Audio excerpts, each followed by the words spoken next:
Hi guys, সবাই কেমন আছো? আশা করি সবাই ভালো আছো। আজ আমরা এসেছি নাটোর শিল্প বাণিজ্য মেলায় 2025। তো দেখতে পাচ্ছ মেলা আজকেই শেষ, তো কোনো ভিড় নেই, কারণ আজ মেলা শেষ, যেই কারণে কোনো ভিড় নেই। তো এই পাশে দেখতে পাচ্ছ সব দোকান। তো দেখা যাক, চলো আজ ঘুরে দেখি দোকানে কি কি আছে মেলায়। গাইস, আমরা এসেছি 60 টাকার দোকানে।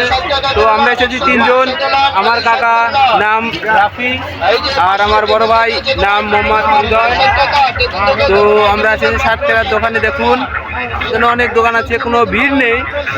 এসেছিলাম দেখতে নারী, কিন্তু খালি হাতে হয়তো ফিরতে হবে বাড়ি, কোনো নারী দেখতে পাচ্ছি না। জাস্ট দোকানের লাস্ট, তো সরি মেলার লাস্ট, যে কারণে কোনো মানুষ নেই। তো এই পর্যন্তই, সবাই ভালো থাকবেন। আমি আছি আপনাদের সঙ্গে, ছাত্র গায়ক মাহফুজ। তো এই পর্যন্ত সবাই ভালো থাকবেন, দোয়া করি। ধন্যবাদ।